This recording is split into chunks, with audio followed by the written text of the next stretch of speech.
It's nice that Twitch is finally acknowledging the fact that there is an issue in the first place, but it feels like that's the only good thing that came out of the blog post.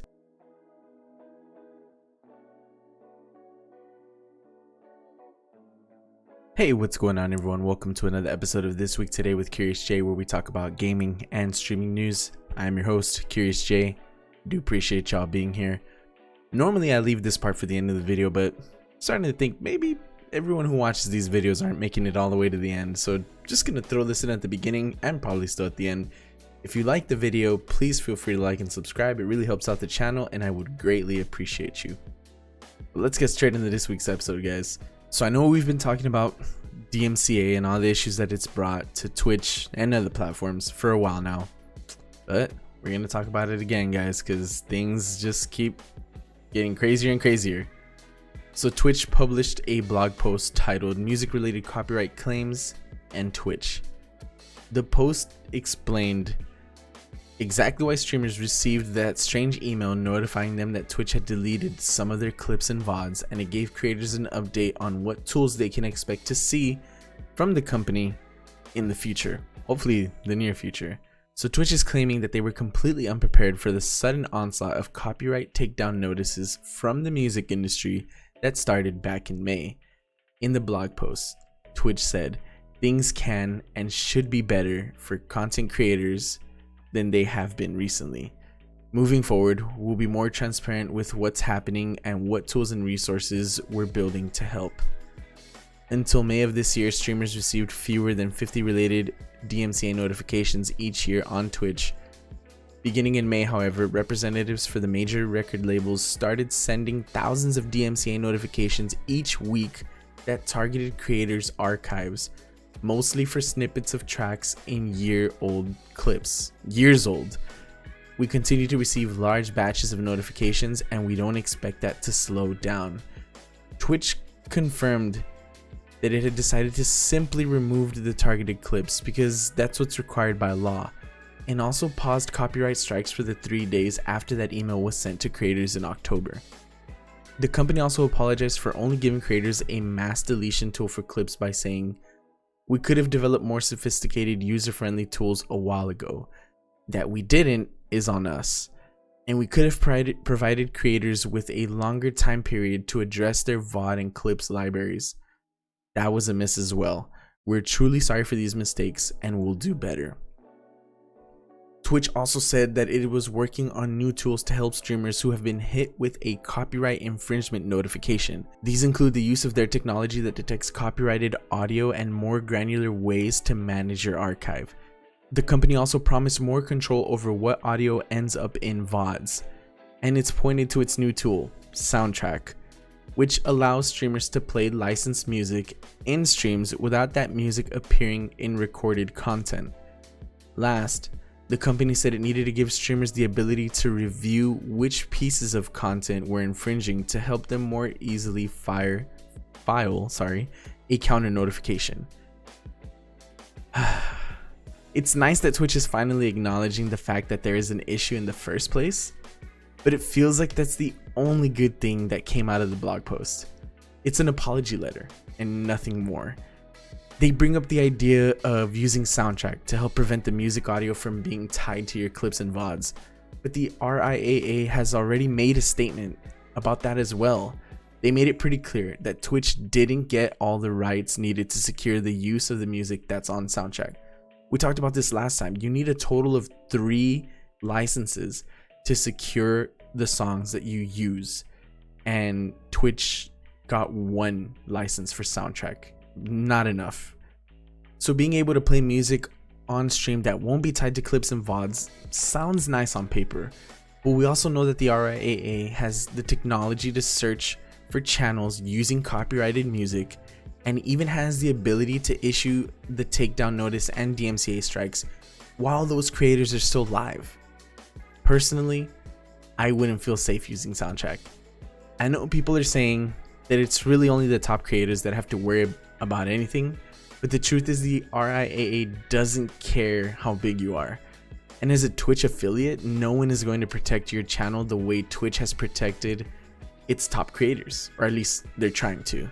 That's something to keep in mind when you're thinking about what music you're trying to play on stream. But wait, it gets even crazier.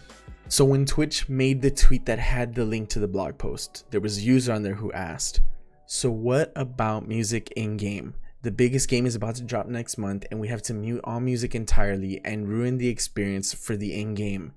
And Twitch replied, we recommend reading through any game's EULA and utilizing any option to turn the music off if the game includes that option, or mute the game audio. So basically Twitch said, yeah, maybe just mute the game completely while you're streaming it. You know what? Just go ahead and mute everything. Stream completely silently using only your microphone audio. Oh, but make sure there's nothing in the background that can get you DMCA'd, and make sure not to have any kind of humming of any kind of music either. You know what? Just go ahead and mute your mic too. Obviously, I'm exaggerating, but the fact that they actually suggested we mute our game audio is insane. I know that this holds true for some games. For example, Just Dance and GTA. And I feel really bad for streamers who have based most of their content on those games, because they have been getting DMCA strikes for that content, which I still don't think is fair. But I kind of get it. There's a lot of music on there, especially like in GTA when you're driving around, and Just Dance is literally, what are you gonna dance to? Like, there has to be music on there and it has to be popular. It makes me so, I'm so frustrated by it, guys. But aside from that, imagine being worried about every single game you decide to stream.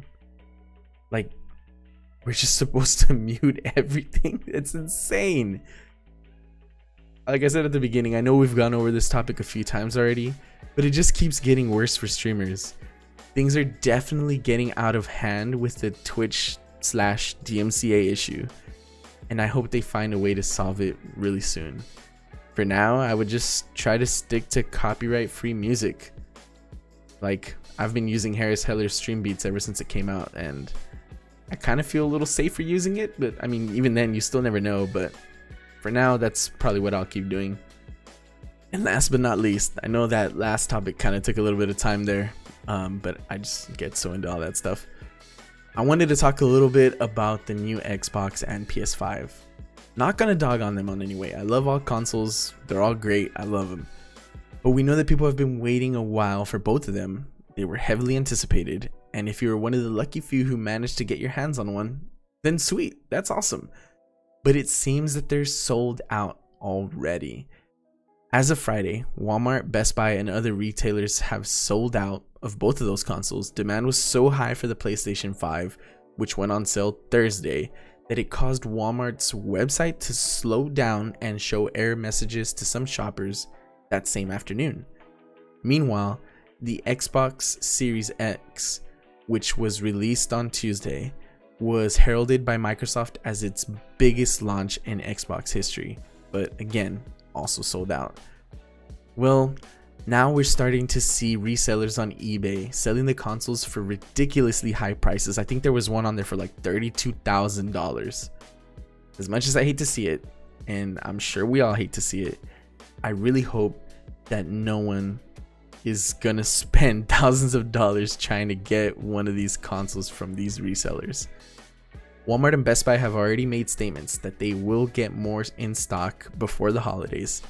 However, it seems that purchasing them online is going to be the only way to get your hands on one for the time being, which is kind of scary because it's believed, and I'm pretty sure it's actually the case, that the reason they went sold out so fast was because when you shop online, it's very easy for people to create bots that will just immediately put you in front of the line and secure you that purchase. And that's another reason why a lot of people weren't actually able to get their hands on one. And that's probably where these resellers are coming from. So if you're still trying really hard to get your hands on one of the new consoles, keep checking those websites and hopefully you'll get lucky. All I can say is try to be patient. You'll get one eventually. But caving and spending way more than the retail price to get one from a reseller is just a win for the people who use these bots to be the first in line on these websites. So be patient. I know you'll get one. best of luck to everyone out there. That's gonna be it for this week's episode, guys. I do appreciate y'all hanging out. As I said earlier, if you like what you see, what you heard, like and subscribe. It really helps me out, and I greatly appreciate you for it. Until next time, everyone, take it easy, stay curious, peace.